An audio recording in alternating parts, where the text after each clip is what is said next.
Malungkot na magdidiwang ng Kapaskuhan ng pamilya Marfil ng Matalam, North Cotabato. Dalawa kasi sa membro ng kanilang pamilya ang pumanaw sanhi ng karumal-dumal na krimen. Ang pangyayari ay laman ng usap-usapan sa social media at mga balita na umani ng sari-saring komento, haka-haka at mga palaisipan. Sa ulat, nagpaalam lamang ang magtito na sila Joji Marfil at Elma Rose Marfil na bibili ng karne sa Magpet. Lula ng motorsiklo na minamaneho ni Joji ay masigla nilang nilisan ang kanilang lugar. Subalit mula nang umalis ay hindi na sila nakabalik pa ng kanilang bahay hanggang sa matagpuan ang wala ng buhay nilang mga katawan sa magkaibang lugar. Tagpuang parehong walang buhay at sa magkaibang araw ang magtiyuhin na unang naiulat na nawawala sa sitio Kaya-Kaya, Barangay Marbel, Matalam, North Cotabato. Kinilala ang mga biktima bilang sina Joji Marfil, 20 anyos, at ang kanyang pamangkin na 13 anyos na si alias Bebe, kapo residente ng NOA Magpet, North Cotabato.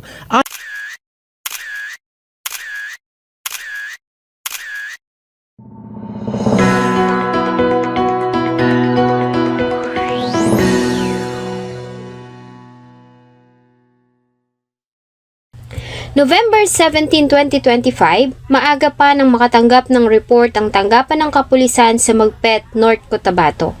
Ito ay dahil sa biglaang pagkawala ng magtiyuhin na sila Joji Marfil, 20 years old, isang fish vendor, at ang pamangkin nito na si Elma Rose, estudyante. Base sa report na kanilang unang natanggap, November 16, 2025 ng alas 5 ng hapon, nang magpaalam ang dalawa na pupunta sa kabayanan para bumili ng karne.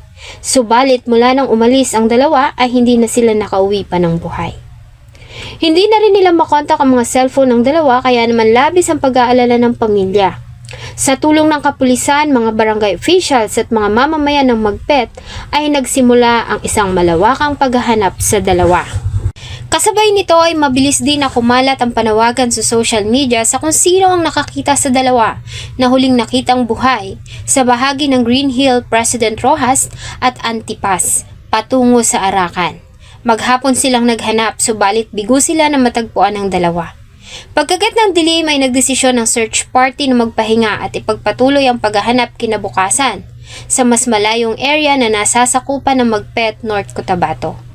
Kinabukasan, tulad ng napag-usapan, ay maaga pang muling umikot ang grupo sa mga lugar na hindi nila napuntahan.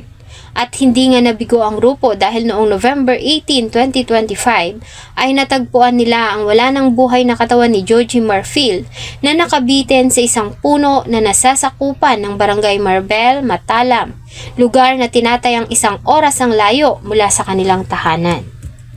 Nang matagpuan ang katawan ni Joji ay umasa ang grupo na nasa malapit lang ang nawawalang si Elma Rose. Ganun pa man ay hindi nila natagpuan ang dalaga maging sa muling pagkagat ng dilim.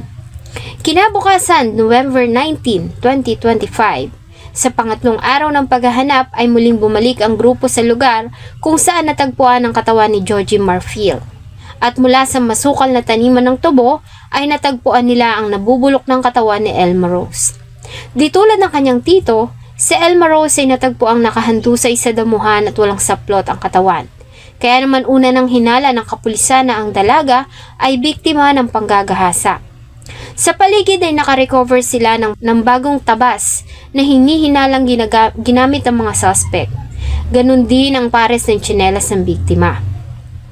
Kinabukasan, November 20, 2025, sa di kalayuan, kung saan natagpuan ang katawan ni Elma Rose ay natagpuan naman ang motorsiklo na sinakyan ng dalawa.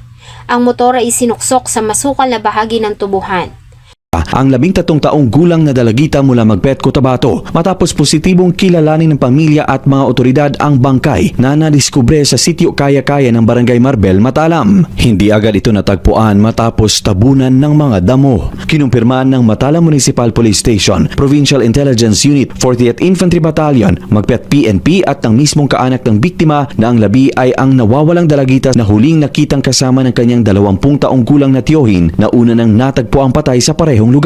Nasa 25 metro lamang ang layo ng bangkay ng babaeng biktima mula sa bangkay ng tiyohin nito na unang natagpuang patay. Ang post-mortem examination sa katawan ni Elma Rose ay kinumpirma ng kapulisan na positibong ginahasa ang dalaga. Base sa mga nakitang sugat at pasa sa maselang bahagi ng katawan nito. Mas nahirapan pa ang mga investigador dahil walang mga CCTV camera sa lugar kung saan natagpuan ang mga katawan. Una na silang nanawagan sa kung sino ang makakapagbigay ng impormasyon na may kinalaman sa nangyari sa dalawa. Ganun pa man, isang bagay pa ang dumagdag sa sakit na nararamdaman ng pamilya. May mga lumabas kasing balita na maaaring ang gumahasa at pumatay sa dalaga ay ang mismong tiyuhin nito na si Georgie Marfil. At dahil sa konsensya ay saka nito winakasan ng sariling buhay sa pagbitin sa puno. Bagay na isang malaking palaisipan. Una sa lahat ay nagtaka ang marami kung bakit sa malayo natagpuan ng motorsiklo nito kung wawakasan din naman ito ang sarili, ay bakit kailangan niya pang lituhin ang investigasyon. Sa ngayon ay masusing iniimbestigahan na ng kapulisan ng Magpet ang nangyari sa mga biktima. Isa lang ang sigurado, nagkaroon ng foul play sa pagkamatay ng dalawa. Isa sa mga hypothesis ng investigador ay maaaring ginahasa ng mga suspect ang dalaga bago nila pinatay ang tiyuhin nito at pinagmukhang pinatay nito ang sarili. Kung totoo ang nasabing espekulasyon, ay malaki ang posibilidad na hindi lamang iisa ang suspect dahil hindi ito kayang gawin ng iisang tao lamang. Hindi rin naman nila isinasantabi ang opinyon ng marami na maaaring ang tito mismo ng dalaga ang gumahasa at pumaslang sa kanya.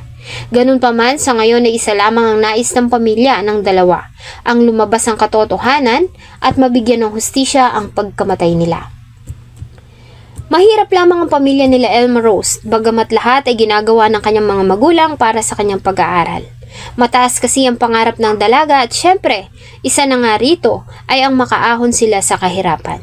Samantala, hindi naman ibang tao sa pamilya si Georgie, lalo na nga tiyuhin nito ni Elma Rose.